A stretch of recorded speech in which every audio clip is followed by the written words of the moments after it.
I look good in my white gi. Yep, in my white gi. Yep, in my white gi. Yep, with my blue belt. Yep, in my white gi. Yep. Yo, what up, y'all?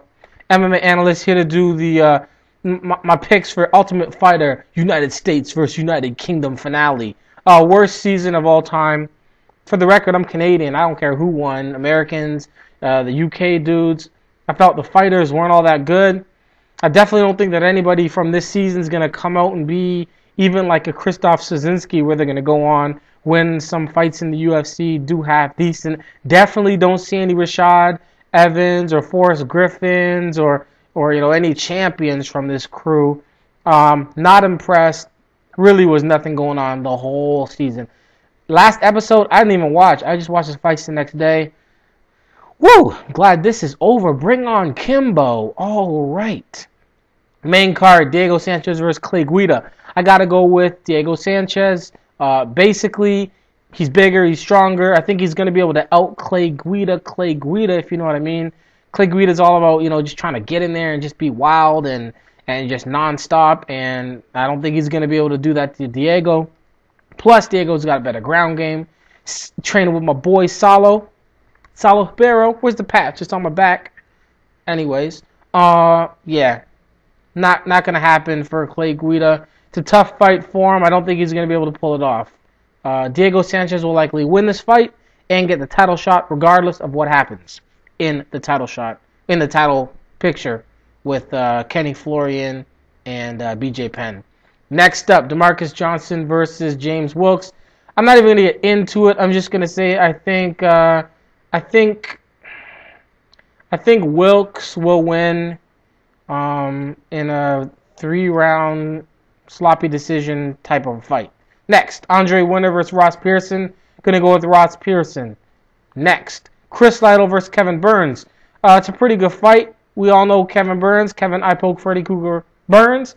We know what he's done in the UFC recently. By the way, if y'all are looking for like analytical type stuff from the MMA Analyst, this is not the video. I'm just going through getting my picks out there for the record. Anyways, Kevin Burns, he lost by the nasty KO revenge kick from Anthony Rumble Johnson. He actually won the fight before that via eye poke. He beat Juan Carnero, got the submission of the night. At the time, he was only like a blue belt, and he submitted the black belt. And other than that, not really much going on there. Chris Lytle, veteran. Dude's got 26 wins, 17 losses. He's got 18 wins by submission. He's basically going win-loss, win-loss, win-loss, and right now he's on loss. So I think next is win. Recently he beat Taylor, and he beat Kyle Bradley. He lost to Marcus Davis, lost to Koscheck, lost to Thiago Alves. If you recognize those names, they are slightly bigger and better talent than Kevin Burns. I believe Chris Lytle will get the win. Joe Stevenson versus Nate Diaz. Whoop, whoop. Holla for the Diaz brothers. I'm kind of feeling weird right now. You see I'm just running through this, right? But I also feel weird. Like I'm just being a little clownish, but annoying maybe. If I'm annoying, I do apologize. It's got to happen every now and then. Nate Diaz, Joe Stevenson. Joe Stevenson, he's coming off. What happened last with dude? He's coming off the 2 losses. One to Diego Sanchez, one to Kenny Florian. Kenny Florian one was an ass whooping. Prior to that, he came off a bigger ass whooping to BJ Penn. He definitely wants to get that win, and Nate Diaz is a good test for him. Nate Diaz, on the other hand, only has 3 losses. His last fight was one of them when he lost to Clay Guida in a split decision. A decision where basically Clay Guida got the best of him. He was able to grab him, hold him, and win in the American judges' eyes. And by American judges, I mean I don't think he would have won the fight under different rules, but in the UFC and with the 10-point must and with being able to just hold somebody on their back, you can pretty much win fights like that. That's what he did. Normally, he's a little more exciting. He wasn't in that fight. So Clay Guida, he'll be fighting my boy. Sorry, Joe Stevenson will be fighting my boy Nate Diaz. I'm gonna pick Nate Diaz by having better boxing, by having better ground game. Just by being a younger, more hungry. I don't know if he's more hungry. Joe Stevenson really puts his heart and soul into it. So I'm going to take that away. But I'm just going to say Diaz is better on the ground. Diaz is better on the feet. And I think he's going to get this win. I don't think it's going to be TKO. I think it's going to be a pretty demoralizing 3-round decision. Unanimous. Joe Stevens is not going to be able to box. His boxing is not that good. So he's not going to be able to box with Diaz. He's not going to be able to do anything on the ground. So I don't really see where Diaz can lose this.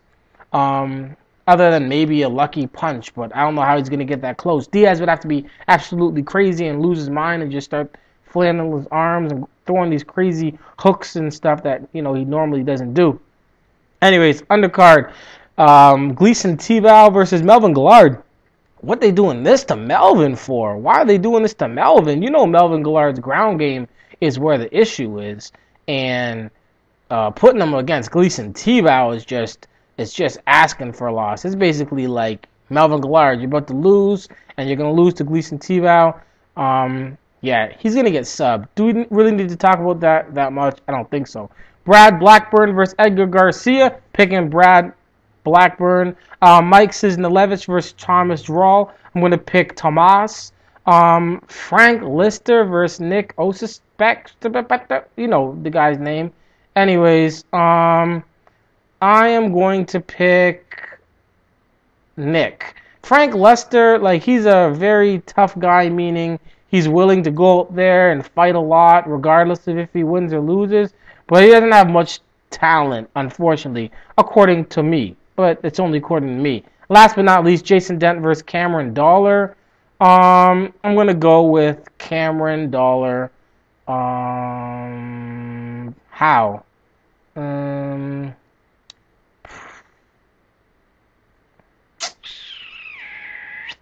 F that. I'm going with Jason Dent. Haha.